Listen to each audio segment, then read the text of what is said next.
এইটুকু ছেলে হয়ে আমাকে বিয়ে করতে রাজি হলি কেন? তুই কি পারবি আমার খরচ বহন করতে? না মানে আপু, আমি তো আর আপনাকে বিয়ে করতে এমনিতেই এমনিতে রাজি হইনি। আঙ্কেল বলল যে আপনাকে বিয়ে করলে আমাকে পড়ালেখা করাবে, আর কোনো টাকা পয়সা নিয়ে চিন্তা করতে হবে না, অনেক সুখে থাকতে পারবো, তাই রাজি হয়েছি। কি? তোর বয়স কত? কণ্ঠ শুনে তো মনে হচ্ছে বাচ্চা ছেলে। এই তো আগামীকালকে 18 বছর পূর্ণ হয়েছে। কি? আল্লাহ, আব্বু আম্মুর মাথায় কি নষ্ট হয়ে গিয়েছে? 18 বছরের পিচ্চি ছেলের সাথে আমার বিয়ে দিল? জানিস আমার বয়স কত? না, সময় মতো বিয়ে করলে তোর মতো একটা ছেলে থাকতো আমার। 26 বছর বয়স গুনে গুনে তোর থেকে 8 বছরের বড় আমি। তোর লজ্জা শরম করছে না? এখন কথাটা শুনে সিনিয়র মেয়ে, তাও আবার 8 বছরের বড় তোর থেকে। না, না, লজ্জা কিসের? আগে তো ঠিক মতো খেতেও পারতাম না, ভালো পোশাক আশাকও পেতাম না। এখন আঙ্কেল আমাকে অনেক কেনাকাটা করে দিয়েছে, ঠিক মতো খেতে পারি। আপনাকে বিয়ে করে যদি আমার জীবন পরিবর্তন হয়, তাতে আমার লজ্জা পাবার কি আছে? তোর সাথে কথা বলাটাও বোকামি, বাদ দে। তা তোর মা বাবা কি করে রাজি হলো আমার সাথে বিয়ে দিতে? নাকি তাদেরও তোর মতো টাকা পয়সার অনেক লোভ? নেহার কথা শুনে স্বাধীন চুপ হয়ে যায়। মাটির দিকে হতভম্ব হয়ে তাকিয়ে থাকে। নেহা স্বাধীনের কোনো সাড়া শব্দ না পেয়ে ঘুমটা উঠিয়ে সামনে তাকিয়ে দেখে স্বাধীন মাথা নিচু করে দাঁড়িয়ে আছে। কিরে, তোর আবার কি হলো? কি বলছে, কথা কানে যাচ্ছে না? তোর বাবা মা কিভাবে পারলো আমার সাথে তোকে বিয়ে দিতে? তারা কি জানে না যে আমি তোর সিনিয়র? তারা জানবে কি করে? আমি তো রাস্তাতে বড় হয়েছি। মা বাবা অনেক আগে রোড অ্যাক্সিডেন্টে মারা গিয়েছে। আমি যে আনাতে আশ্রমে থাকতাম,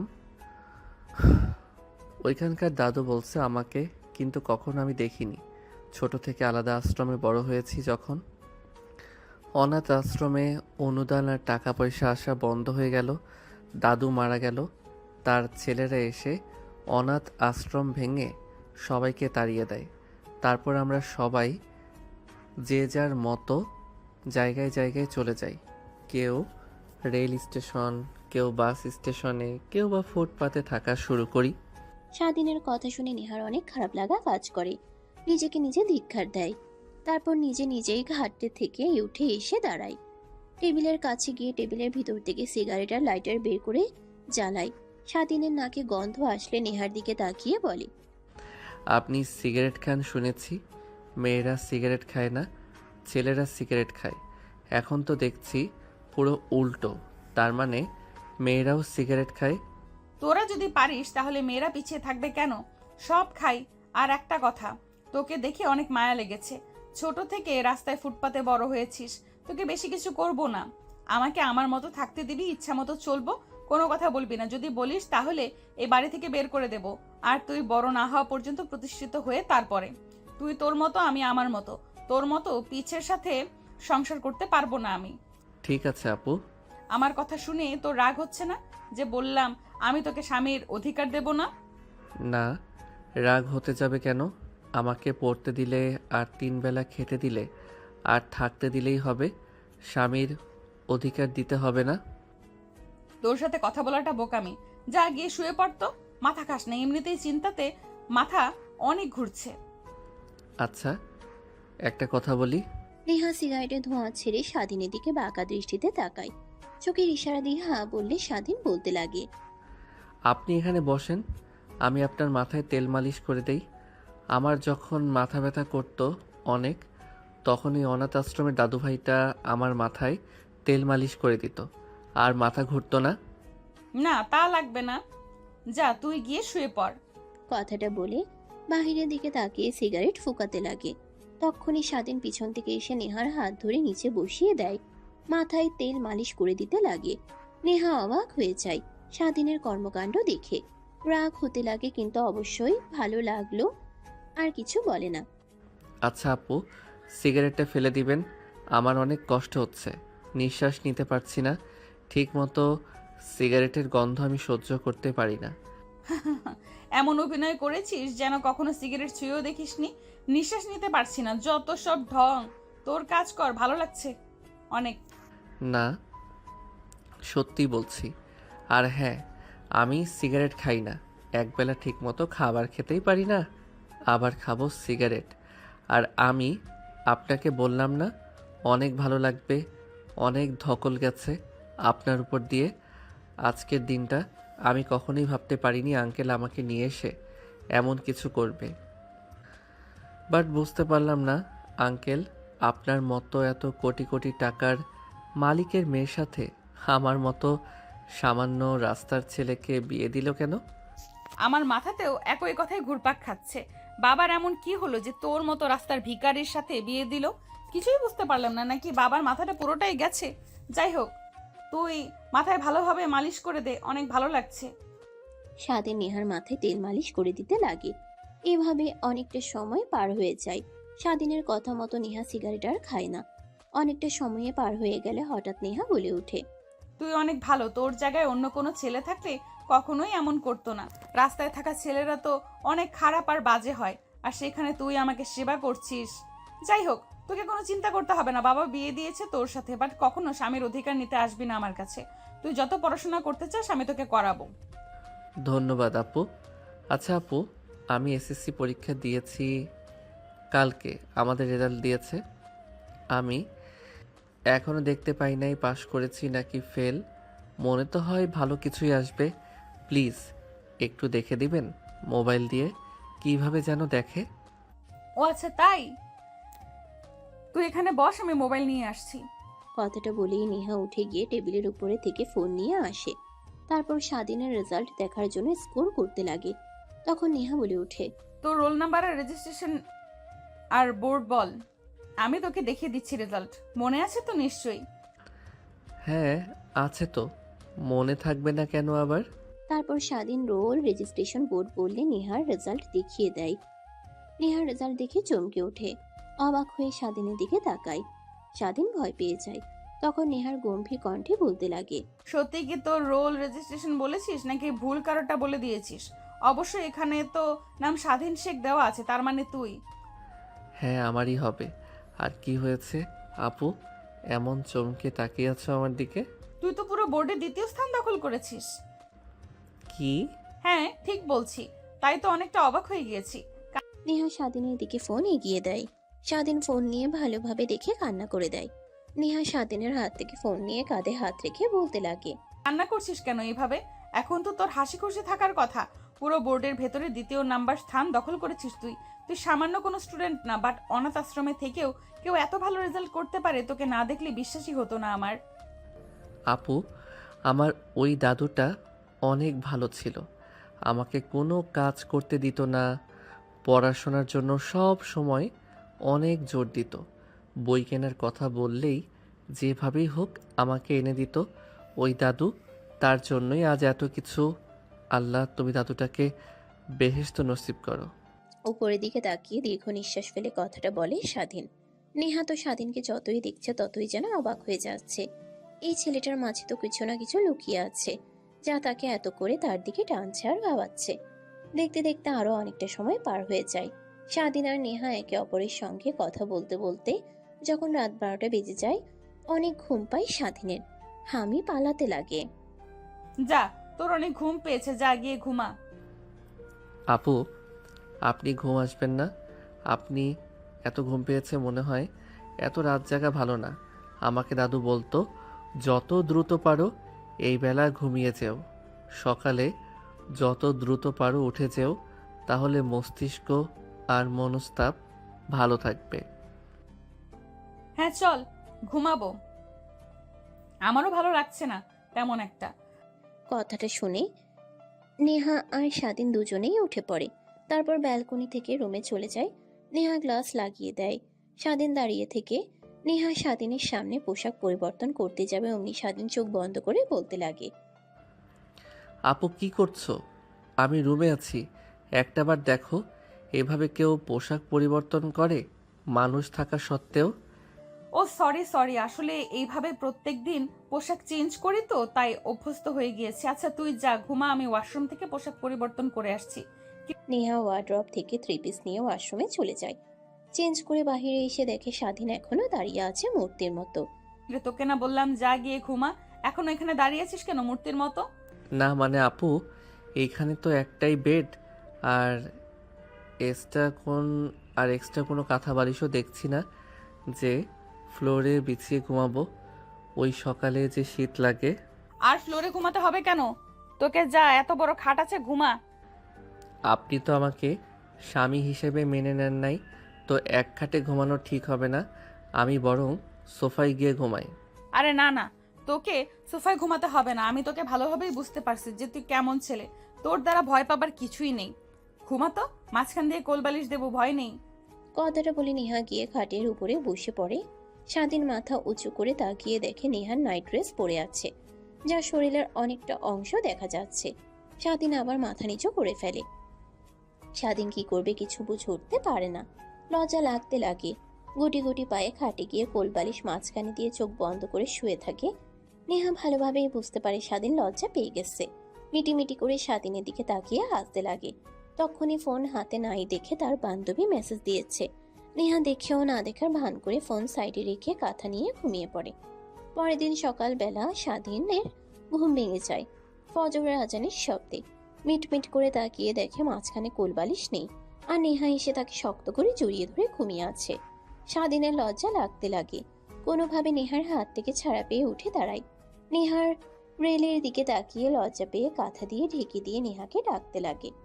স্বাধীনের ডাক শুনে এদিক ওদিক করতে লাগে।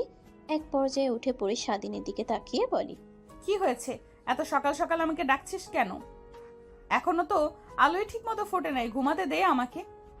অনেক ঘুমিয়েছেন, ওঠেন, এখন নামাজ পড়বেন। ফজরের আজান দিয়েছে এইমাত্র। কি না না, পারবো না। নামাজ টামাজ পড়তে হবে না, আমার অনেক ঘুম পেয়েছে। ঘুমাবো, যা তুই গিয়ে নামাজ পড়। না, পড়তে হবে আপনাকে। ওঠেন বলছি, ওঠেন। কথাটা বলে স্বাধীন নেহার হাত ধরে টানতে লাগে। নেহা উঠে দাঁড়িয়ে পড়ে স্বাধীন চোখ নিচু করে তাকায়। নিজের দিকে তাকিয়ে স্বাধীনের দিকে তাকিয়ে মিটিমিটি করে হাসতে লাগে। এসব পরে কেউ রাতে ঘুমায়? যান তো, চেঞ্জ করে আসেন আর অজু করে আসেন, নামাজ পড়ব। মানে আমি কিভাবে যে তোকে বলি বুঝতে পারছি না। আপু, এত মানে করতে হবে না। কি বলবেন বলেন। মানে আমি তো নামাজ পড়তে জানি না, আর কখনো পড়া হয়নি। ছোট থেকে আমার মতো আমি চলাফেরা করেছি, মা বাবার কথা মতো শুনে। মা অনেকবার বলেছে কিন্তু কোনো কথাই শুনিনি, তাই পারি না। তুই পড়, আমি দেখি। না, আমি আপনাকে শিখিয়ে দিচ্ছি, চুপচাপ দেখেন, তাহলেই ঠিক বুঝতে পারবেন। তারপর স্বাধীন নেহার সব দেখিয়ে দিতে লাগে। ঠিক মতো দেখে ওয়াশরুমে চলে যায়, পোশাক পরিবর্তন করে বাহিরে আসে। জায়নামাজ নেই, মানে? ফ্লোরে ফেলে যার উপরে বসে নামাজ পড়ে তার কথাই বলছি। ও ওইটা, ওয়েট, আমি দেখছি। মা নামাজ পড়তে বসার রুমে ওই ওয়ার্ড্রোবের ভেতরে আছে। তুই দাঁড়া, আমি এক্ষুনি নিয়ে আসছি। কথাটা বলেই নেহা নিচে নেমে যায়, দেখে তার মা বসে তসবিহ গুনছে। নেহার মা যেন এক প্রকার ভূত দেখার মতো চমকে ওঠে। ঠিক আছিস তুই? তোর কিছু হয়নি তো? আজ এত সকালে তোকে তো কখনোই কোনো দিন দেখিনি যে সকাল 12টা 11টা না হওয়া অবধি ঘুম থেকে উঠে না। আজ এত সকালে 4টার সময় উঠে গেছিস। উঠেছি কি আর সাদে এত কথা বলতে পারবো না? তুমি যে নামাজ পড়তে যার উপরে দাঁড়িয়ে, ওইটা দাও তো দুইটা। ও, যাই নামাজ? আচ্ছা দাঁড়া, দিচ্ছি। বাট কি করবি তাও দুইটা দিয়ে? কি আর করব? তোমরা যার সাথে বিয়ে দিয়েছো ঘুমাতে দেয়নি, উঠিয়ে নামাজ পড়ার জন্য ডাকছে। নেহার কথা শুনে নেহার মা মিটিমিটি করে হাসতে লাগে। নেহাকে জায়নামাজ দিলে সোজা তার রুমে চলে যায়। সারাদিন নিয়ে পেরে দেয়। তারপর নেহাকে সবকিছু দেখিয়ে দিতে লাগে। তারপর দুজনে নামাজ পড়া শেষ করে স্বাধীন মোনাজাত ধরলে নেহা অবাক হয়ে যায়। স্বাধীন চোখের ইশারায় দিতেই নেহা মোনাজাত করে। তারপর জায়নামাজ উঠিয়ে উঠতে যাবে, অমনি নেহা হাত ধরে বসে বলতে লাগে, আন্টি, নামাজ যেহেতু পরে কোরআন শরীফ আছে, আপু প্লিজ যাবে কোরআন শরীফ নিয়ে আসবেন, অনেক দিন হলো পড়া হয় না। আর কেন যেন রাগ হতে লাগে, কিন্তু নিজের রাগকে কন্ট্রোল করে নেয়। তারপর রুমের বাইরে চলে আসে। নিজে নিজে মনে মনে নেহা বলতে লাগে আর নিচে নামতে লাগে। নেহা, তোর কি হয়েছে? তুই একটা পিচ্চি ছেলের কথা মতো চলছিস, যেখানে তোর মা বাবার কথাই চলতি না, কোনো কিছুই শুনতি না, নিজের স্বাধীনতা মতো চলতি। আর এখন কিনা তুই ছোট ছেলের মতো সকালে ঘুম থেকে উঠলি, নামাজ পড়লি, আর এখন আবার কোরআন শরীফ আনতে যাচ্ছিস। এইসবই ভাবতে লাগে। নিচে নেমে কোরআন শরীফ নিয়ে রুমে চলে আসে। স্বাধীনকে দিলে স্বাধীন বের করে পড়তে লাগে। নেহা ব্যালকনিতে চলে যায়। স্বাধীনের মধুর কণ্ঠে কোরআন শরীফ তেলাওয়াত করা দেখে নেহা স্বাধীনের কাছে এসে থেকে শুনতে লাগে মনোযোগ দিয়ে। অনেকটা সময় পর স্বাধীন কোরআন শরীফ বন্ধ করে জায়নামাজ উঠিয়ে রেখে দেয়। নেহা গিয়ে খাটে বসে থাকে। স্বাধীন ব্যালকনিতে গিয়ে শহরের মনোরম সকালের পরিবেশটা উপভোগ করতে লাগে। নেহা এসে পাশে দাঁড়ায়। তখনই স্বাধীন নেহাকে উদ্দেশ্য করে বলতে লাগে, আপু, কফি খাবেন? এই সকালে বেলকনিতে দাঁড়িয়ে কফি খেতে অনেক ভালো লাগবে। স্বাধীনের কথা শুনে নেহা ভোগকে তাকিয়ে বলতে লাগে, আচ্ছা সত্যি করে বলতো, তুই আসলে কি রাস্তাতে থাকা অনাথ আশ্রমে থাকা ছেলে নাকি অন্য কিছু? পরীক্ষাতে এত ভালো রেজাল্ট করেছিস, এখন আবার বলছিস কফি খেতে ভালো লাগে এই সকালের পরিবেশে? তোকে দেখে কেন যেন সন্দেহ জাগছে আমার মনে। ও আমার যদি মা বাবা বেঁচে থাকতো আর যদি বড় ঘরের ছেলে হতাম, তাহলে কি আপনার বাড়িতে এসে আপনাকে বিয়ে করে ঘর জামাই থাকতাম? মানে অনেক দিন সকালে নামাজ পড়ে আমি কফি নিয়ে ছাদে যেয়ে খেতাম। সবাইকে ফাঁকি দিয়ে দাদু দেখতো না, দাদু দেখলেও অনেক বকা দিত। কফি কেনার টাকা কোথা থেকে পাই? বাট স্কুলের ফ্রেন্ডরা আমাকে অনেক টাকা দিত। আমি গরিব দেখে আমার পড়াশোনা করার জন্য, বই খাতা কলম কেনার জন্য ইভেন স্যার ম্যামরাও দিত। ওই টাকা দিয়ে কফি কিনতাম, লেখাপড়ার জন্য খাতা কিনতাম। আচ্ছা, হ্যাঁ আচ্ছা, আপনি এখানে দাঁড়ান, আমি যাচ্ছি, কফি করে নিয়ে আসি। স্বাধীন রুম থেকে বের হয়ে যায়। নিচে নেমে দেখে নেহার মা কিচেন রুমে কি যেন করছে। স্বাধীনকে দেখে নেহার মা বলতে লাগে, বাবা, তুমি কিচেন রুমে এত সকালে কি করবে? মানে আন্টি, কফি বানানোর জন্য এসেছি। নেহা আপু আর আমি খাবো। নেহার মা হাসতে লাগে আর মনে মনে এই ভাবতে লাগে, যাই হোক, এই ছোট্ট ছেলেটাই নেহাকে যদি ঠিক করতে পারে, আমাদের দ্বারা তো আর কোনো কিছু সম্ভব হলো না। আন্টি কোথায় কি রেখেছেন? আমাকে দেখিয়ে দেন, আমি পারবো। না, তুমি একটু বসে থাকো, আমি কফি করে দিচ্ছি, তারপর তুমি নিয়ে যেও। স্বাধীন জোর করতে লাগে। স্বাধীনের জোরাজুরিতে নেহার মা স্বাধীনকে সবকিছু দেখিয়ে দেয়। স্বাধীন 3 কাপ কফি বানিয়ে একটা নেহার মাকে আরো 2টা রুমে নিয়ে যায়। দেখে নেহা ব্যালকনিতে দাঁড়িয়ে চোখ বন্ধ করে আছে। তখন নেহার সামনে কফি রাখতেই চোখ মিটমিটিয়ে তাকিয়ে কফির মুখ দেখে এক প্রকার চমকে ওঠে। স্বাধীনের হাত থেকে কফি নিয়ে একটা চুমুক দিতেই অবাক হয়ে স্বাধীনের দিকে তাকায়। বাহ, তুই তো অনেক ভালো কফি বানাতে পারিস রে। হ্যাঁ, বললাম না যে আমি অনেক ভালো পারি কফি বানাতে। কথাটা বলেই স্বাধীন কফি খেতে লাগে আর চারিপাশটা উপভোগ করতে লাগে। নেহা কফির মগে চুমুক দিচ্ছিল আর একবার করে স্বাধীনের দিকে তীক্ষ্ণভাবে তাকাচ্ছিল। স্বাধীন নেহার দিকে তাকাতেই চোখে চোখে হলে নেহা চোখ সরিয়ে স্বাধীনকে উদ্দেশ্য করে বলে, তোকে দেখে আর 5টা ছেলের মতো লাগে না? রাস্তায় অনুদাস রুমে যারা বড় হয়েছে তাদের তো দেখতে এরকমটা না। তোকে দেখতে অনেক হ্যান্ডসাম, যে কেউ দেখে বলবে বড় ঘরের সন্তান তুই। আপু, হাসালে তুমি। আমি মোটেও অতটা সুন্দর নই। আরহাম যে দাদুর কাছে বড় হয়েছি অনাথ আশ্রমে, তিনি আমাকে অনেকবার বলেছিল যে আমাকে কিনা যারা রেখে গিয়েছে তারা অনেক প্রভাবশালী ছিল, আরও অনেক অনেক টাকার মালিক ছিল। বাট কেন আমাকে তারা নিজেদের কাছে না রেখে অনাথ আশ্রমে রেখে গিয়েছে সেটা জানে না। মাঝে মাঝে লোকগুলো অনাথ আশ্রমে আসতো, অনেক টাকা দিয়ে যেত আমাকে দেখভাল করার জন্য। কিছু বছর যাবার পর নাকি তারা আর আসে না, আমার খোঁজ নেয় না, টাকাও দেয় না। তারপর থেকেই দাদুই আমাকে দেখাশোনা করতো আর 5টা ছেলেদের মতো। বাট সবার থেকে আমাকে অনেক বেশি ভালোবাসতো। ও আচ্ছা তাই? বল, বাট একটা কথা সত্যি করে বলতে হবে, তুই অনেক ভালো, তুই কফি বানাতে পারিস। চল, অনেক সময় হয়েছে, নিচে যাই। তারপর স্বাধীন আর নেহা দুজনে নিচে চলে আসে। নেহার বাবা মেয়ে কত দেখে পুরো চমকে উঠে পত্রিকাটা টেবিলের উপর রেখে দিয়ে নেহা স্বাধীনের দিকে তাকিয়ে থাকে। নেহার বাবার এক ধ্যানে তাকিয়ে থাকতে দেখে নেহার মা সেদিকে দৃষ্টিপাত করে দেখে স্বাধীন আর নেহা আসছে। নেহার মা বেরিয়ে নেহার বাবাকে উদ্দেশ্য করে বলতে লাগে, তুমি একটা কাজের কাজ করেছো। এই ছেলেকে কোথা থেকে পেলে? ছেলেটার মাঝে তো জাদুর ক্ষমতা কিছু আছে। না হলে তোমার যে মেয়ে যদি বদমেজাজি, যাকে একটা কথা বললে কখনো শুনতো না, সে মেয়েকে কিনা আজকে সকালে উঠিয়েছে, আমি কখনোই বিশ্বাস করিনি। ভয় পেয়ে গিয়েছিলাম। আবার নামাজ পড়ার জন্য নামাজ নিয়ে গিয়েছিল।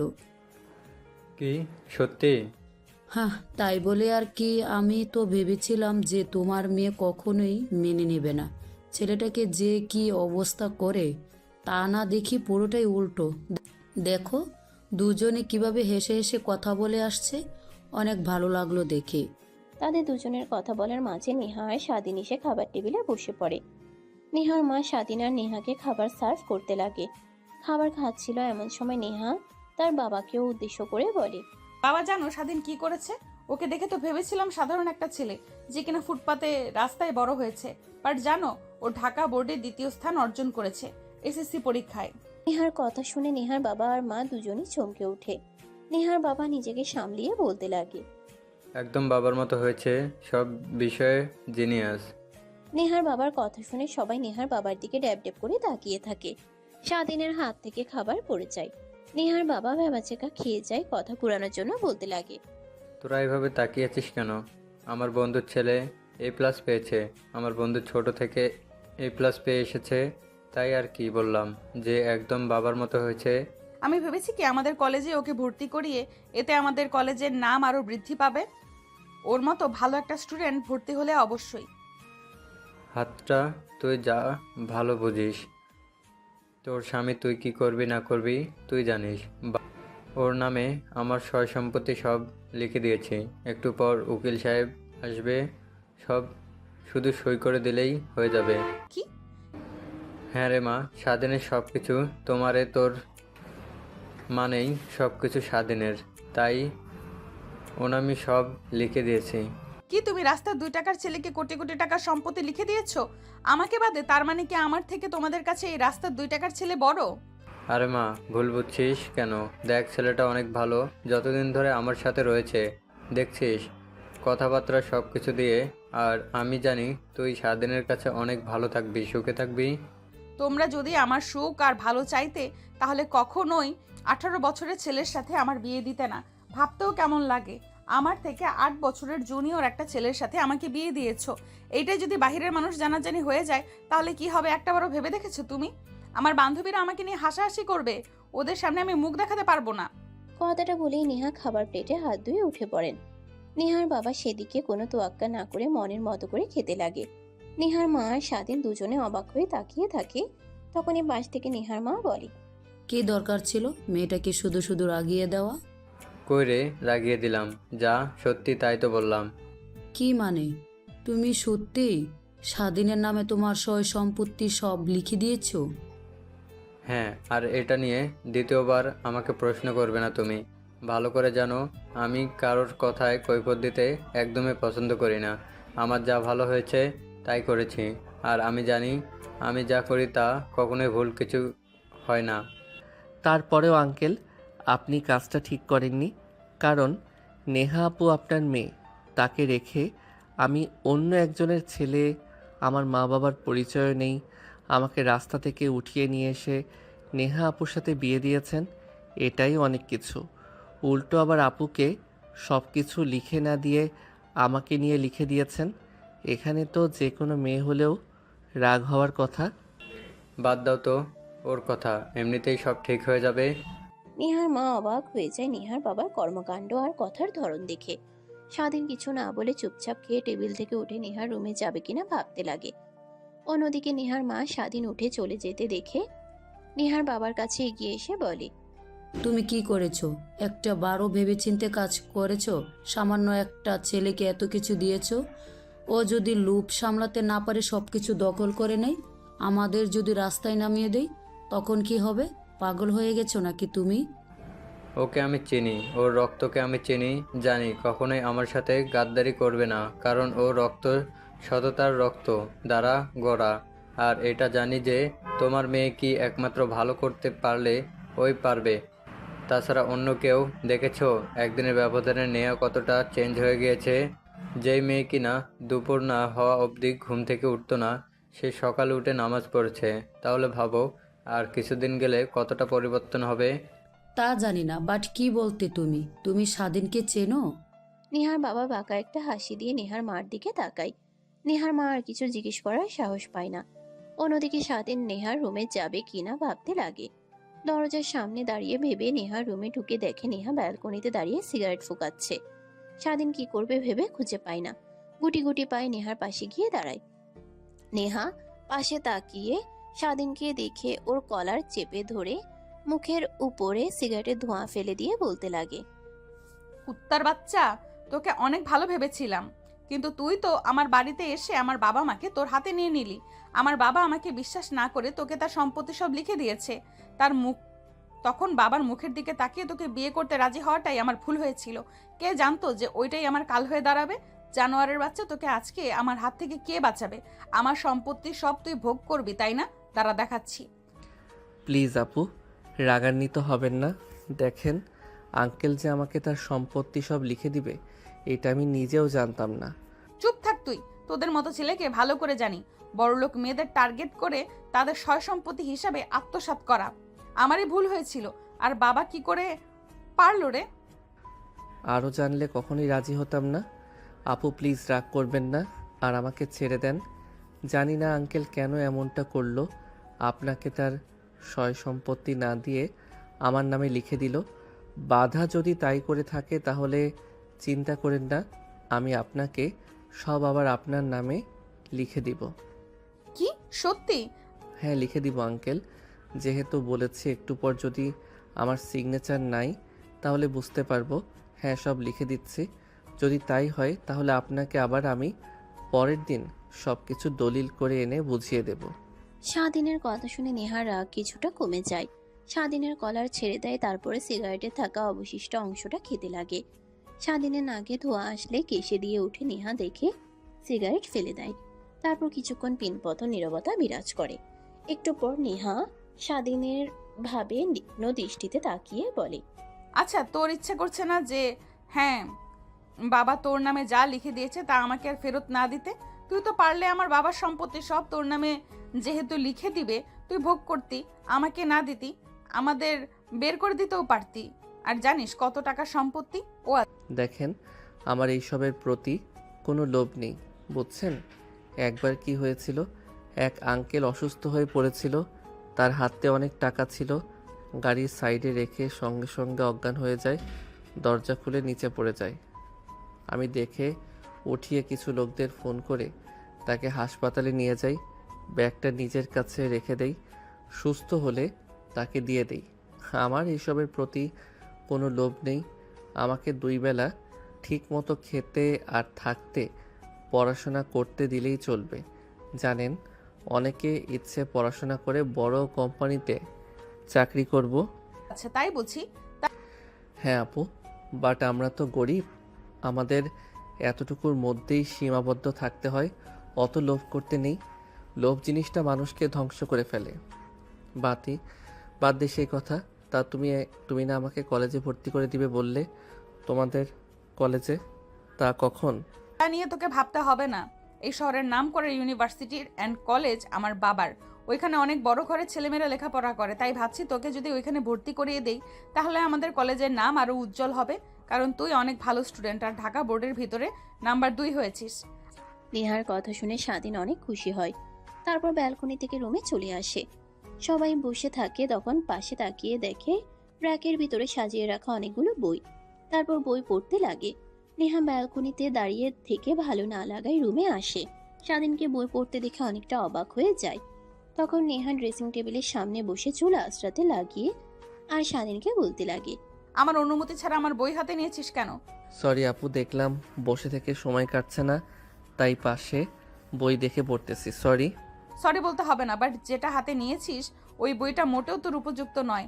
এটা রেখে দিয়ে অন্য কোনো বই পড়। বাদ কেন? এটা কি হয়েছে? অনেক সুন্দর তো হিস্টোরি। আরে হাদারাম, বইয়ের নামটা আগে ভালো করে দেখ, তাহলেই বুঝতে পারবি আর পড়তে চাইবি না। নেহার কথা শুনে স্বাধীন বইয়ের নাম ভালো করে পড়ে অবাক হয়ে যায়। তখন সে বই বন্ধ করে টেবিলের উপরে রেখে দিয়ে লজ্জা মাখা চোখ নিয়ে গুটিসুটি মেরে বসে থাকে। নেহা আয়নাতে স্বাধীনের গুটিসুটি মেরে বসে থাকা দেখে পিছনে ফিরে অবাক হয়ে বলতে লাগে, খুব তো বড় বড় করে বলেছিলি, কি হলো হঠাৎ যে বই রেখে দিলি? পড়, অনেক ভালো তো। না না, এই বই পড়া যাবে না। আর আপনি এত বাজে, এগুলো বই কেউ পড়ে? প্রথমে তো দেখে ভালোই ভেবেছিলাম, ভালো করে বইয়ের নামটা উল্লেখ করেনি। হিস্টোরি তো অনেক ভালোই লাগছিল, বাট মাঝখান থেকে এরকম ছি ছি আপু, অনেক তো ভালো ভেবেছিলাম তোমাকে। কি? আমি ভালো? তোকে কে বলেছে আমি মোটেও ভালো না? কথাটা বলে নেহা তার বুকের উপর থেকে ওড়না সরিয়ে স্বাধীনের দিকে এগিয়ে আসতে লাগে। স্বাধীন মাথা উঁচু করে তাকিয়ে নেহাকে এভাবে তার দিকে আসতে দেখে ভয় পেয়ে যায়। দৌড়ে গিয়ে যেতে যাবে, হাত ধরে সোফায় বসিয়ে দিয়ে ক্রমশই এগিয়ে যেতে লাগে। তখন স্বাধীন মাথা নিচু করে নেহার হাতের ফাঁক দিয়ে দৌড়ে রুম থেকে চলে যায়। নেহা সোফায় বসে হাসতে হাসতে বলতে লাগে, নেহা, তুই একে নিয়ে ভয় পেয়ে চিন্তিত ছিলি যে ছেলে কিনা একটু কাছে যেতেই ভয় পেয়ে দৌড়ে পালিয়ে যায়, সেই ছেলের দ্বারা কি না তুই ধ্যাৎ, ওকে নিয়ে সব ভাবাটাই বৃথা। ছোট্ট ছেলে, আগে বড় হোক, ম্যাচিউরড হোক। আর ওর লাইফ নষ্ট করে আমার কি এমন লাভ? ওর ক্যারিয়ার, ওর সব এখনো পড়ে আছে। কথাটা বিড়বিড়িয়ে আনমনে ভাবতে লাগে নেহা। ওদিকে স্বাধীনের নেহার হাত থেকে ছাড়া পেয়ে দৌড়ে সোজা ছাদে চলে আসে। এসে হাঁপাতে লাগে, দোলনায় বসে থেকে নেহার করা তখনকার বিষয় ভাবতে লাগে। না না, নেহা আপুর কাছে আর যাওয়া যাবে না। ছি, এত বাজে খারাপ ম্যাগাজিন বই সে রেখে ওগুলো আবার পড়ে। আমি তো আর তার আশেপাশেও যাচ্ছি না। জোর বাচ্চা বেঁচে গেছে বাবা, আমি তো আর তার আশেপাশেও যাচ্ছি না। বাট কোথায় যাব? এই বাড়ি থেকে বের হয়ে গেলে তো আমি আর লেখাপড়া করতে পারবো না, ঠিক মতো খেতেও পারবো না। এখানেই থাকতে হবে। আঙ্কেল আন্টিকে যদি বলি আলাদা রুমের কথা, তাহলে তো কখনোই তারা মেনে নেবে না। স্বামী স্ত্রী এক রুমে থাকতে হয় এটাই বলবে। কি যে করি, তার সাথে থাকতেও এখন ভয় হচ্ছে আমার। এই সময় ভাবতে লাগে। স্বাধীন অনেকটা সময় পার হয়ে গেলে স্বাধীন ভালো করে পুরো ছাদটা ঘুরে ঘুরে দেখতে লাগে। অনেক বড় আর সুন্দর ফুল দিয়ে চারদিকে সাজানো। কিছু গাছের গোড়াতে পানি না দেখলে স্বাধীন পাইপ দিয়ে গাছগুলোতে পানি দিতে লাগে। স্বাধীন পানি দিচ্ছিল, হঠাৎ পিছন থেকে কেউ ডাক দিতেই স্বাধীন সেদিকে তাকিয়ে দেখে নেহা পাইপ স্বাধীনের সাথে ঘুরে উঠলে নেহা সম্পূর্ণ ভিজে যায়। স্বাধীন ভয় পেয়ে পাইপ ফেলে দেয়। নেহা রেগে গম্ভীর কণ্ঠে স্বাধীনকে উদ্দেশ্য করে বলে, তুই কি করলি? এটা আমাকে ভিজিয়ে দিলি কেন? সরি আপু, আসলে আমি বুঝতে পারিনি। জানি তুই ইচ্ছে করে এমনটা করেছিস। আমি এইমাত্র রেডি হয়ে ছাদে আসলাম যে তুই কোথায় গিয়েছিস, নাকি বাসা থেকে চলে গিয়েছিস। তোকে নিয়ে উকিলের কাছে যাবো আর তুই কিনা আমাকে ভিজিয়ে দিলি। দেখাচ্ছি তোকে মজা। কথাটা বলেই নেহা স্বাধীনের দিকে এগিয়ে আসে। নিচে পড়ে থাকা পাইপ তুলে স্বাধীনকে পানি দিয়ে ভিজিয়ে দিতে লাগে। স্বাধীন অন্য আরেকটা পাইপ নিয়ে নেহাকে ভিজিয়ে দিতে লাগে। ঠিক তখনই নেহার মা ছাদে আসলে নেহাকে আর স্বাধীনকে পানি নিয়ে দুষ্টুমি করতে দেখে হেসে বলতে লাগেন, আরে পাগল ছেলে মেয়ে, কি করছিস তোরা? এভাবে পানি দিয়ে ভিজলে তো দুজনের ঠান্ডা লেগে যাবে। আন্টি প্লিজ আপুকে বলেন না আমাকে যেন আর পানি দিয়ে ভিজিয়ে না দেয়। মা, তুমি জানো না আমি কত সময় নিয়ে রেডি হয়েছি, আর ও কিনা আমাকে পানি দিয়ে ভিজিয়ে দিয়েছে। আমি তো ওকে এমনিতেই ছেড়ে দিচ্ছি না, ওকে দিনভর পানিতে ভেজাবো। আরে থাম থাম, অনেক হয়েছে। দেখ, চোখ লাল হয়ে গিয়েছে পানিতে ভেজার কারণে। যা যা এক্ষুনি রুমে দুজন। মা, বলার জন্য একমাত্র তুই বেঁচে গেলি, না হলে তোকে আজকে আমার হাত থেকে কেউ বাঁচাতে পারতো না, কেউই না। কথাটা বলেই নেহা পানির পাইপ ফেলে দিয়ে রুমে চলে যায়। নেহার পিছু পিছু স্বাধীন রুমে চলে যায়। স্বাধীনকে দেখে নেহা আরো রাগ হয়ে যেতে লাগে। এখন তো আর মা নেই, থাক তুই এভাবেই ভেজা শরীর নিয়ে। আপু এমনিতেই অনেক ভেজা হয়ে গিয়েছে, ঠান্ডা লেগে যাবে আমার। আবার একটু পানিতে ভিজলেই জ্বর এসে যায়। প্লিজ না। আর সরি, আমি দেখে ভিজিয়ে দেইনি। পিছন থেকে হঠাৎ কেউ ঢাকায়, আমি ঘুরতেই পাইপের সাথে ঘুরে যাই, বুঝতে পারিনি তুমি ভিজে যাবে। তো যাই হোক, এখন এত কিছু বলে কোনো লাভ নেই। আমি যা বলছি তোকে তাই করতে হবে। কথাটা বলে নেহা যেই স্বাধীনের দিকে যেতে লাগে, স্বাধীন দৌড়ে ওয়াশরুমে চলে যায়। দরজা আটকাতে যাবে নেহা, হাত দিয়ে ধাক্কা দিতেই স্বাধীন সরে যায়। নেহা তাল সামলাতে না পেরে স্বাধীনের উপরে পড়ে যায়। নেহার মাথা দেয়ালে লাগতে যাবে, অমনি স্বাধীন হাত দিয়ে সেভ করে নিজের উপরে নিজেকে ফ্লোরে ফেলে দেয়। নেহা স্বাধীনের উপরে পড়ে যায়। স্বাধীনের মাথায় কিছুটা ব্যথা পেলেও নেহার চোখ বন্ধ করে ফেলে। একটু পর মিটমিট করে তাকিয়ে দেখে স্বাধীনের উপর শুয়ে আছে। রেগে স্বাধীনকে থাপ্পড় দিয়ে কলার চেপে ধরে উঠিয়ে দাঁড় করাই বলে, তার বাচ্চা, তোকে কি বলেছি কানে যায়নি? বললাম যে দাঁড়িয়ে থাক যতক্ষণ না আমি ওয়াশরুম থেকে আসছি, আর দৌড়ে তুই চলে এসেছিস ওয়াশরুমে। সরি আপু। সরি বলতে হবে না, এসে যখন পড়েছিস তখন তুই আগে ফ্রেশ হ। আপনি তো অনেকটা ভিজে গিয়েছেন, আপনার ঠান্ডা লাগবে। এর থেকে আসেন দুজনে একসাথে গোসল করি। স্বাধীনের কথা শুনে নেহা পিছনে ঘুরে রাগী দৃষ্টিতে তাকায়। স্বাধীন দাঁত বের করে হিহি করে হাসতে লাগে। কি বললি তুই? তোর সাথে আমি গোসল করব তাই না? তোকে দেখাচ্ছি। আরে আপু, আমার কি দোষ? তোমার ওই বইটাতেই তো লেখা আছে যে স্বামী স্ত্রী আর গার্লফ্রেন্ড বয়ফ্রেন্ড দুজন একসাথে গোসল করলে মনের মধ্যে এক অন্যরকম ভালো লাগে, তাই তোমাকে বললাম। দাঁড়া, তোর গোসল তোকে দেখাচ্ছি। আমার সাথে একসঙ্গে গোসল করবি তাই না? আর যত সব নষ্টের গুড় ওই বইটা, ওয়েট দেখাচ্ছি। নেহা ঝাড়ু নিয়ে স্বাধীনকে মারতে এগিয়ে আসে। স্বাধীন দরজা আটকে দেয়। দরজার ওই পাশ থেকে নেহা বলতে লাগে, দাঁড়া, দরজা লাগিয়ে কোনো লাভ হবে না, তোকে তো বের হয়ে আসতেই হবে, তখন দেখাবো মজা। দরজার ওই পাশ থেকে নেহা কথাটা বলে স্বাধীন ভিতর থেকে ভয়ে ডিক খুলতে লাগে। স্বাধীন সেদিকে আর কোনো কর্ণপাত না দিয়ে শাওয়ার অন করে গোসল করতে লাগে। গোসল করা শেষ হলে দেখে স্বাধীন কিছুই নিয়ে আসেনি, তোয়ালে শুধু আছে। তারপর গা মুছে টাওয়াল পরিধান করে নেয়। ওয়াশরুম থেকে বের হবে কিনা এই ছবি চিন্তা করতে লাগে। এই ভাবা সেই কাজ। খট করে দরজা খুলে রুমে প্রবেশ করতেই দেখে নেহা সামনে দাঁড়িয়ে রাগ দৃষ্টিতে তাকিয়ে আছে। নেহার তাকিয়ে থাকা দেখে স্বাধীনের ভয় হতে লাগে, হাত পা কাঁপতে লাগে। আপু প্লিজ ক্ষমা করে দাও। দেখো, আমি একদমই ঠান্ডা সহ্য করতে পারি না, জ্বর এসে যায় তাই ঢুকে পড়েছি, প্লিজ। তোর প্লিজের গুষ্টির তুষ্টি, কুত্তার বাচ্চা। তোর তোর মতো ছোট লোকদের বাবা বাড়িতে থাকতে দিয়েছে, তার মানে এই না যে তুই সব কিছু নিজের মতো করে বহন করবি। স্বাধীনকে আরো অনেক কথা বলে তারপর নেহা ওয়াশরুমে চলে যায়। স্বাধীন ব্যাগ থেকে জামা কাপড় বের করে পরিধান করে নেয়। তারপর সবাই বসে অপেক্ষা করতে লাগে। একটু পরে নেহা ওয়াশরুমে দরজা দিয়ে হাত বের করে স্বাধীনকে উদ্দেশ্য করে ডাকতে লাগে। স্বাধীন খানিকটা এগিয়ে যেতেই নেহা বলে, আমি জামা কাপড় আনতে ভুলে গিয়েছি। হাইড্রোপের প্রথম তাকে দেখ, সব কিছু আছে, বের করে এনে দে। ঠিক আছে আপু।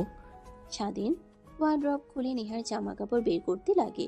ছোট পোশাক দেখলে সাথে সাথে লজ্জা পেয়ে যায়। সেগুলো না নিয়ে শুধু পায়জামা আর থ্রি পিস দেয়। নেহা নিয়ে পরিধান করে বাইরে বের হয়ে স্বাধীনকে দেখে তার যেন রাগ দ্বিগুণ হতে লাগে। তারপর ড্রেসিং টেবিলের সামনে দাঁড়িয়ে ফ্রেশ হতে লাগে, চুলে হেয়ার ড্রায়ার করতে লাগে। তখনই নেহার মা রুমে আসে। নেহাকে উদ্দেশ্য করে বলে, কিরে, তোদের গোসল করা হলো? স্বাধীন, তুমি তো রেডি হয়ে আছো, নিচে যাও। উকিল সাহেব তোমার আঙ্কেল আমাকে পাঠালো তোমাকে ডেকে আনার জন্য। ঠিক আছে আন্টি, আমি এখনই যাচ্ছি। কথাটা বলেই স্বাধীন নিচে চলে যায়। নেহার মা নেহা খাটে বসে পড়ে। নেহা মুখ গোমরা করে তার মার দিকে ফিরে চুল আঁচড়াতে আঁচড়াতে বলে, মা বাবা কি এটা আদৌ ঠিক কাজ করলো? সামান্য একটা রাস্তার ছেলেকে তার সব সম্পত্তি সব লিখে দিল। আমি তার একমাত্র মেয়ে, আমার যেন কোনো অধিকারই নেই সম্পত্তির উপরে। দেখ মা, তুই তো তোর বাবাকে চিনিস কেমন, সে যা করে সব বুঝে শুনেই করে। তোর বালুর জন্যই এসব করছে। তা বাদ দে, শুধু একটা কথাই বলবো, স্বাধীন, আর তুই যত দ্রুত পারবি ওকে মেনে নিতে ততই তোর ভালো হবে। মা তুমিও শুরু করলে? আচ্ছা তুমি বলো তো, নিজের থেকে 8 বছরের জুনিয়র ছেলেকে কিভাবে স্বামী হিসেবে মেনে নেব বলো? বাবার মাথাটা পুরো গেছে, বুড়ো বয়সে কোম্পানি দেখাশোনা করতে করতে মাথাটা শেষ হয়ে গেছে। তা না হলে কেউ এরকম সিদ্ধান্ত নেয়? আর আমার কথা বাদই দিলাম, ওই ছেলেটার একটা জীবন আছে। কেউ কি চাইবে যে নিজের থেকে 8 বছরের সিনিয়র মেয়েকে বিয়ে করতে আর নিজের জীবন ধ্বংস করতে? ওর ক্যারিয়ার পড়ে আছে, ও ভালো মেধাবী একটা ছাত্র, মেধাবী একটা ছেলে, ও জীবনে আরো অনেক কিছু করতে পারবে। দেখ মা, তা একটা কথা কি যে যে বয়স কোনো বিষয় না, মেনে নিতে পারলে সবই ঠিক। আর তোর যে 26 বছর বয়সে কেউ দেখলে বলবে, এখনো দেখলে মনে হয় যে 20 কি 21 বছরের মেয়ের মতো। মা তুমিও না। কথাটা বলেই হাসাহাসি করতে লাগে নেহা আর নেহার মা। এভাবে অনেকটা সময় পার হয়ে যায়। নেহার মা রুম থেকে চলে যায়। নেহা ব্যালকনিতে গিয়ে ফোন টিপতে লাগে। স্বাধীন সই করা শেষ হলে কি করবে বুঝতে না পেরে নেহা রুমে চলে আসে। তারপর নেহাকে খুঁজে না পেয়ে ব্যালকনিতে তাকিয়ে দেখে দাঁড়িয়ে ফোন দেখছে। তাই নেহার বইয়ের র্যাক থেকে নতুন একটা ভালো বই বের করে পড়তে লাগে। একটু পর নেহার রুমে এসে স্বাধীনকে বই পড়তে দেখে বলে, তোকে আর কত করে বলবো যে আমার বই হাত দিয়ে ধরবি না, তারপরেও তোর কথা কানে যায় না। আর এগুলো পড়িস এতটুকু ছোট ছেলে হয়ে, লজ্জা করে না তোর? তুমি পড়লে কোনো সমস্যা নেই, আর আমি পড়লে যত সব দোষ, তাই না? আর ওই বই আমি সাইডে রেখে দিয়েছি, নতুন একটা উপন্যাসের বই পড়ছি। Good good. আচ্ছা তোর বাহির দিয়ে ঘুরতে ইচ্ছে করে না? আসার পর থেকে রুমের মধ্যে বসে আছিস, বই পড়ছিস। আর তোমার মোবাইল ফোন নেই যে মোবাইল ফোনে নানান ছেলেদের সাথে বা মেয়েদের সাথে কথা বলবো? মানে কি বলছিস তুই? খানিকটা রেগে কথাটা বলে নেহা। স্বাধীন নেহার দিকে ভ্রু কুচকে তাকিয়ে বলে, সরি, এমনিতেই বললাম, প্লিজ রাগ করবেন না আসলে। আচ্ছা ঠিক আছে, তোর যখন সময় কাটে না, সো তোকে ফোন কিনে দিব, কলেজের আগে ভর্তি হ তারপর। নেহার কথা শুনে স্বাধীনের অনেক খুশি হয়। হাসি মুখে নেহার দিকে তাকিয়ে থাকে। স্বাধীনের হাসি মাখা মুখ দেখে নেহা অপলক দৃষ্টিতে তাকিয়ে থাকে। কি হলো আপু, এত করে ডাকছি কোনো কথাই বলছো না? তুমি না আমাকে বললে যে কলেজে ভর্তি করে দিবে, তা কোথায়? চলো। আজকে আর বের হতে ইচ্ছে করছে না, অনেক টায়ার্ড লাগছে, ঘুমাবো। আর আগামীকালকে উকিলের সাথে দেখা হবে, দেখা করে তারপর তোকে কলেজে গিয়ে ভর্তি করিয়ে দিব। ঠিক আছে। স্বাধীনের সাথে আর কোনো কথা না বলে নেহা খাটে গিয়ে ঘুমিয়ে পড়ে। স্বাধীন বই পড়তে লাগে। বই পড়তে পড়তে সোফায় ঘুমিয়ে পড়ে। বিকেলের দিকে ঘুম ভেঙে যায় স্বাধীনের। মিটমিট করে তাকিয়ে দেখে সোফায় সুন্দরভাবে শুয়ে আছে, গায়ে কাঁথা জড়ানো। খাটের দিকে তাকিয়ে দেখে নেহা নেই, উঠে গেছে। মানে নেহাকে কি থাকে মানে নেহা কি তাকে শুয়ে দিয়ে গেছে? এইসবই ভাবতে লাগে। না না, নেহা যে আগের মেয়ে, এমনিতেই আমার উপরে রেগে আছে। সে কখনোই আমাকে ভালোভাবে ছুঁয়ে দিয়ে যাবে না। হয়তোবা আমার মনের ভুল, না হলে আমি নিজেই এভাবে শুয়েছি, না হয়তো আন্টি এভাবে আমাকে শুয়ে দিয়ে গেছে। এইসব কথা ভাবতে লাগে স্বাধীন। শোয়া থেকে উঠে ওয়াশরুমে যায়, মুখে পানি দিয়ে ফ্রেশ হয়ে রুমে আসে। দেখে নেহা ব্যালকনিতেও নেই। নিচে নেমে নেহাকে খুঁজতে লাগে কিন্তু পায় না। স্বাধীনকে খুঁজতে দেখে নেহার মা বুঝতে পেরে বলে, বাবা, তুমি যাকে খুঁজছো সে ছাদের দোলনায় বসে আছে। এই সন্ধ্যা হলেই ও ছাদে গিয়ে বসে থাকে। এটার জন্য ওর প্রত্যেক দিনের রুটিন। তো তুমি ছাদে গেলেই পাবে। মানে আন্টি, তেমন কিছু না। মানে এত মানে করতে হবে না, আমি তেমন কিছুই মনে করিনি। আর যাও তো উপরে। ছাদে নিচে আর অপেক্ষা না করে সিঁড়ি সোজা উপরে চলে আসে। ছাদে গিয়ে দেখে নেহা ব্যালকনিতে বসে থেকে আকাশের দিকে তাকিয়ে আছে, আর কি যেন আনমনেই ভাবছে। স্বাধীন গিয়ে দোলনার পাশে বসে পড়ে। নেহা ধ্যান ভেঙে যায়। তাকিয়ে স্বাধীনকে দেখে ওর যেন রাগ মাথায় উঠে যায় হঠাৎ। তুই এখানে কি করছিস? আর তোর সাহস তো কম না। এইখানে সাহসের এমন কি আছে আপু? ভালো লাগছিল না রুমে বসে থেকে, আর একা একা বোর হচ্ছিলাম, তাই তোমার সাথে আসলাম আড্ডা দেবার জন্য। আর তুমি কি না এমন করছো? কথাটা বলেই চুপচাপ হয়ে যায় স্বাধীন। মুখ গোমরা করে অন্যদিকে ফিরে তাকিয়ে থাকে। স্বাধীনের বাচ্চা মুখখানা দেখে নেহার মুড নিমিষেই ঠিক হয়ে যায়, হাসতে লাগে। স্বাধীন নেহার দিকে ফিরে নেহার হাসি মাখা মুখের দিকে অপলকভাবে তাকিয়ে থাকে। এভাবে ছাদে দুজনে বসে থেকে অনেকটা সময় পার হয়ে গেলে রুমে চলে যায়। দেখতে দেখতে দিনটা পার হয়ে যায়। রাত হলে দুজনে ঘুমিয়ে পড়ে। সকাল হলে স্বাধীন জোর করে নেহাকে উঠিয়ে নামাজ পড়ে দুজনে ব্যালকনিতে বসে কফি খায়। এভাবেই চলতে লাগে দিন। দেখতে দেখতে স্বাধীনের কলেজ শুরু হয়। নেহা আর স্বাধীন দুজনে একসঙ্গে কলেজে যাওয়ার জন্য রেডি হয়ে যায়। নেহা রেডি হয়ে পিছনে তাকিয়ে স্বাধীনকে দেখে তো পুরো ফিদা হয়ে যায়। তখন বিড়বিড়িয়ে বলে, তা এত সাজগোজ করে যাচ্ছে যেন মেয়ে পটাবে। আল্লাহই জানে আমার জামাইটার দিকে কত পেতনি নজর দেয়। আল্লাহ আমার জামাইটাকে ওই পেতনিদের হাত থেকে রক্ষা করো। আপু কি ভাবছেন? এইভাবে কলেজের প্রথম দিন যদি যেতে লেট হয় তাহলে তো কেমন দেখায় না? একটু চলেন না তাড়াতাড়ি রেডি হতে, কারোর এত সময় লাগে? হ্যাঁ আমি রেডি। আর তুই এমনভাবে সেজেগুজে যাচ্ছিস, এসে যেন বিয়ে করতে যাচ্ছিস তুই। না আপু, কি যে তুমি বলো না। আঙ্কেলের তো এগুলো কিনে দিল, আর আমাকে দিয়ে বলল যে আমি যেন এগুলো পরে কলেজে যাই, তাই তো পড়লাম। ও আচ্ছা, ভালো, গুড গুড।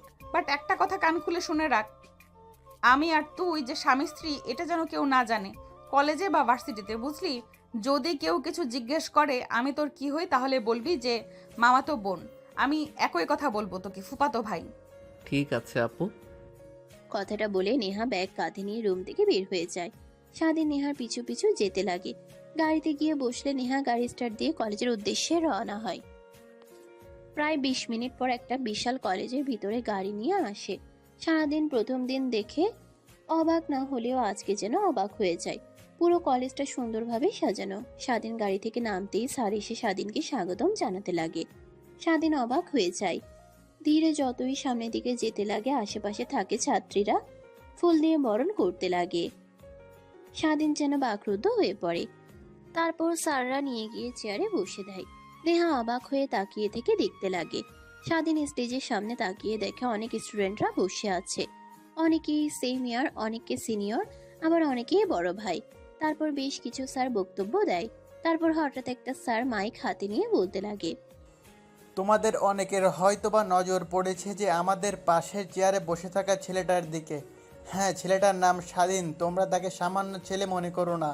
আমাদের কলেজে গর্ব, কারণ এর মতো ব্রিলিয়ান্ট স্টুডেন্ট আমাদের কলেজে লেখাপড়া করতে আসাটা আমাদের জন্য অনেক গর্বের বিষয়। স্বাধীন এইবার এসএসসি পরীক্ষাতে বাংলাদেশের ভিতরে ঢাকা বোর্ডের 3য় স্থান দখল করেছে, যেটা কিনা অনেক কষ্টসাধ্য কার চাহিদার ফল। স্যারের কথা শুনে সবাই অবাক হয়ে তাকিয়ে থাকে। স্যারের কথা শেষ হলে হাততালি দিতে লাগে। সবার সাথে পরিচয় করে দেওয়া শেষ হলে যে স্যার রুমে চলে যায়, স্বাধীন তার ক্লাসরুমে চলে যায়।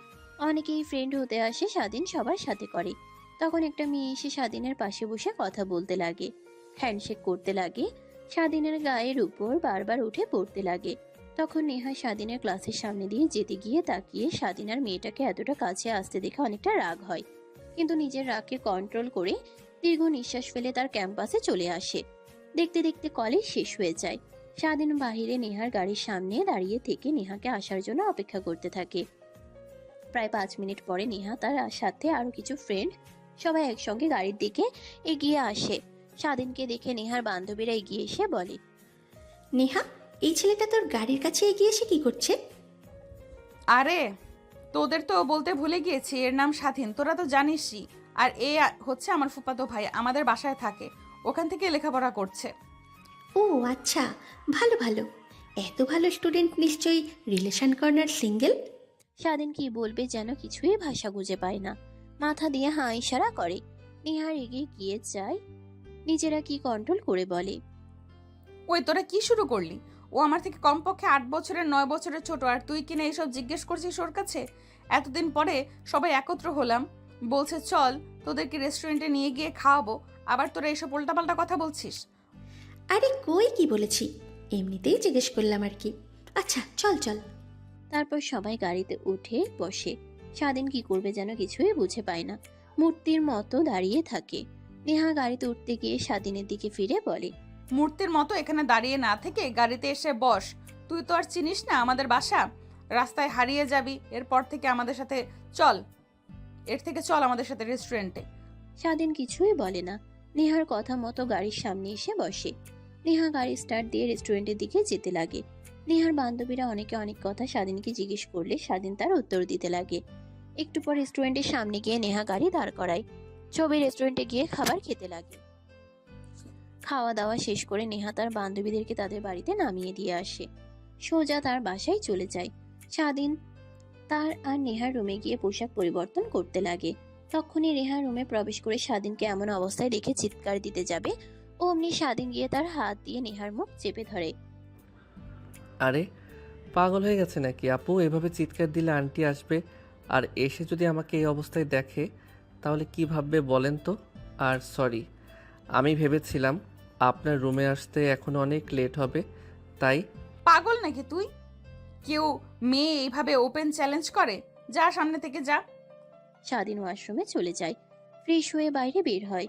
নেহা স্বাধীনের দিকে তাকিয়ে বলে, এই শোন, তোকে যে আমি এত করে বলেছিলাম তুই আমার বান্ধবীদের সাথে কথা বলিস না, তারপরেও তুই আমার কোনো কথাই না শুনে ওদের সাথে হাসিভাবে কথা বললি কেন? আমার কথা মতো চললে তোকে কিন্তু এই বাড়ি থেকে বের করে দিব। নেহার কথা শুনে স্বাধীন মিটিমিটি করে হাসতে লাগে। নেহার রাগ যেন দ্বিগুণ হয়ে যায়। স্বাধীনের কাছে এগিয়ে এসে কলার চেপে ধরে দেওয়ালের সঙ্গে লাগিয়ে বলে, আমার কথা কি তোর শুনে হাসি মনে হচ্ছে নাকি? না না আপু, কি যে বলেন না। ওই, আমি তোর কিসের আবহাওয়া? আমি তোর বিয়ে করা বউ। কথাটা বলে নিজের জিহবায় নিজে কামড় দেয়। স্বাধীন হাসি দেয় হাসা দিনকে। কথাটা বলে নিজের জিহবায় নিজে কামড় দেয়। স্বাধীন হাসি দেয়, হেসে স্বাধীনকে ছেড়ে দিয়ে আর কোনো কথা না বলে ওয়ার্ড্রপ থেকে 3 পিস বের করে ওয়াশরুমে চলে যায় ফ্রেশ হওয়ার জন্য। ফ্রেশ হয়ে বাহিরে এসে দেখে স্বাধীন বসে থেকে বই পড়ছে। নেহা এসে চুল হেয়ার ড্রায়ার করতে লাগে। আর মাঝে মাঝে আয়নাতে স্বাধীনের দিকে তাকিয়ে দেখতে লাগে। এভাবে কেটে যায় একটা বছর। তোকে যে কি করে বলি আমি বুঝতে পারছি না রে। বাট এই বছর পরে তো ভার্সিটি থেকে বের হয়ে যাব, তো তোকে বলা ছাড়া আর কোনো উপায় নেই রে। তোর যে ফুফাতো ভাই আছে না, স্বাধীন না কি যেন নাম, ওকে আমার অনেক পছন্দ হয়েছে রে, প্রথম দিন দেখার পর থেকেই। আই থিঙ্ক আই লাভ হিম। কিরে, তোর মাথাটা কি পুরোটাই গেছে নাকি? ও আমাদের থেকে 7-8 বছরের ছোট হবে। ছোট ভাইয়ের চোখে দেখ, আর তুই কিনা বলছিস? আরে বাদ দে তো, ছোট বড় এগুলো এখন আর সমাজ কিছুই দেখে না। যদি দুজনের মত থাকে তাহলে ছোট আর বড় সম্পর্কের পূর্ণতা পায়, বুঝলি? আমি তোকে ভালোবেসেছি, আর তুই তো আমার সম্পর্কে ভালো করেই জানিস আমি যা চাই তা যেভাবেই হোক হাসিল করি। দেখ, তোর মাথাটা পুরোটাই গেছে, বুঝলি? এসব উল্টাপাল্টা চিন্তা বাদ দে তো। তখনই স্বাধীনের কলেজ শেষ হয়। নেহাকে দাঁড়িয়ে থাকতে দেখে স্বাধীন নেহার দিকে এগিয়ে এসে বলে, আপু, তুমি এখানে দাঁড়িয়ে আছো আর তোমাকে কোথা দিয়ে না খুঁজছি। চলো, বাড়ির সবাই যাব, নাকি তোমার যেতে লেট হবে? না না, চল, আমিও যাব বাসাতে। চল, তোকে নিয়ে একসাথে যাই। আরে নিয়ে যাবি যা, একটু দাঁড়া না, আমি কথা বলি। তোর মাথা নষ্ট হয়ে গেছে, না হলে কেউ এভাবে কথা বলতো না। স্বাধীন, তুই চল তো, ওর সাথে তোকে কোনো কথা বলতে হবে না। কথাটা বলে নেহা চলে যেতে লাগে। নেহার বান্ধবী স্বাধীনের হাত ধরে ফেলে কিস করতে যাবে, অমনি নেহা এসে স্বাধীনকে তার বান্ধবীর হাত থেকে সরিয়ে নিয়ে এসে ঠাস ঠাস করে থাপ্পড় লাগিয়ে দেয়। স্বাধীন সহ আশপাশে থাকা সবাই অবাক হয়ে তাকিয়ে থাকে। নেহার বান্ধবী যেন হাত ভঙ্গ হয়ে যায় নেহার কাণ্ড কারখানা দেখে। স্বাধীন 2 হাত দিয়ে গাল চেপে ধরে। তোকে এত কিছু বলছি আমার সাথে আসার জন্য, তা না এসে যেই মেয়ে পেয়েছিস অমনি লুচ্চাদের মতো দাঁড়িয়ে আছিস, আবার কিসও করছিস। এই, তোর কি পুরো মাথাটাই গেছে? ও ছোট, তারপরেও তুই কিনা ওর সাথে জোর করে। আর আমি তো বললাম ওকে আমি পছন্দ করি, ভালোবাসি, ওকে বিয়ে করব। আচ্ছা তুই যা, আমি বাবাকে নিয়ে আঙ্কেলের কাছে বিয়ের প্রস্তাব পাঠাবো। রাগ হতে লাগে, কিন্তু কিছু না বলে স্বাধীনের হাত ধরে গাড়িতে উঠায়। নেহা ফুল স্পিডে গাড়ি বের করে বাসায় যেতে লাগে। স্বাধীনের ভয় হতে লাগে, কারণ ভালো করে জানে নেহার আর এর রাগ সম্পর্কে এর আগে কখনোই নেহাকে এত রেগে যেতে দেখেনি।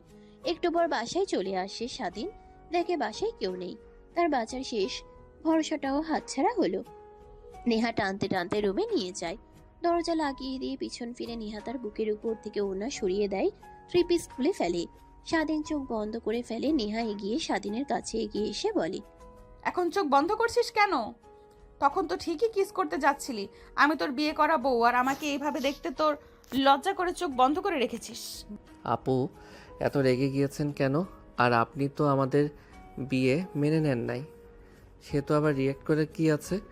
আমি যার সঙ্গে সে তার সঙ্গে। বাকি কথা বলতে না দিয়ে নেহা স্বাধীনের কলার চেপে ধরে তার দিকে টেনে নিয়ে এসে কিস করতে লাগে। কিস করতে করতে স্বাধীনকে নিয়ে খাটের উপরে পড়ে যায়। স্বাধীন অবাক হয়ে যায়। স্বাধীনের কোনো রেসপন্স না দেখে নেহা ছেড়ে দিয়ে হাঁপাতে হাঁপাতে বলে, কি হলো, চুপ হয়ে গেলি যে?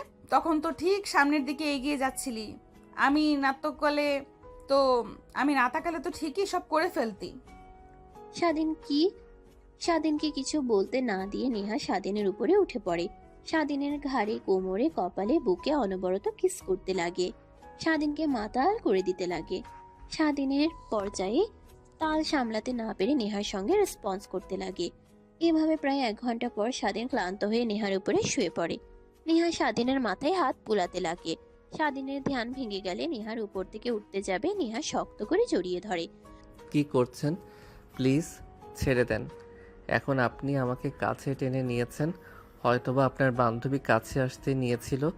এটা দেখে রেখে যখন আপনার রাগ কমে যাবে তখন আমাকে আবার উল্টাপাল্টা কথা বলবেন। আরে না, তা বলবো না, আমি তো তোকে ভালোবাসি। নেহার মুখ থেকে ভালোবাসি কথাটা শুনে স্বাধীন যেন নিজের কানকে বিশ্বাস করতে পারছে না। ভালোবাসেন মানে? তোর মতো জুনিয়র হ্যান্ডসাম ছেলের প্রেমে না পড়ে কি আর থাকা যায়? বাট আমি চাচ্ছিলাম তোর লেখাপড়া শেষ হোক, তখন তোকে মনের কথা খুলে জানাবো। এখন জানালে হয়তো বা তুই সবসময় আমাকে নিয়ে পড়ে থাকবি, তাই বলতে চাচ্ছিলাম না। কিন্তু যখন দেখলাম তুই আমার বান্ধবীর দিকে ধীরে ধীরে এগিয়ে যাচ্ছিস, তখন নিজের কন্ট্রোল করতে না পেরে সবার সামনে থাপ্পড় মেরেছি। প্লিজ আমাকে ক্ষমা করে দিস। আরে না, আমি কিছুই মনে করিনি। যাই হোক, একটা থাপ্পড়ের জন্য তো নিজে আমাকে ভালোবাসেন কথাটা প্রকাশ করলেন। নেহা মাথা দিয়ে হাই ইশারা করে তারপর আবার বলতে লাগে, বিশ্বাস কর, অনেক ভালোবেসে ফেলেছি তোকে। প্লিজ আমাকে ছেড়ে অন্য কারো কাছে যাস না। আমিও তো ভালোবেসে ফেলেছি। আমি তো আর সরি একটা কথা আপনার কাছে লুকিয়েছি। কি? কিভাবে যেন আমাদের বিয়ের কথা আপনার বান্ধবী জেনে যায়, আমাকে অনেক ফোর্স করে। আমি রাজি হই, সব বলে দেই আপনার আর আমার সম্পর্কের কথা। সে তারপরেই বুদ্ধি দেয় আমাকে। আমি বুদ্ধি অনুযায়ী কাজ করি। কি? আমাকে বলদ বানানো, তাই না? দাঁড়া, তোকে দেখাচ্ছি। কথাটা বলে নেহা স্বাধীনের উপরে ঝাঁপিয়ে পড়ে। আবার দুজনে হারিয়ে যায় ভালোবাসার এক অতল গভীরে।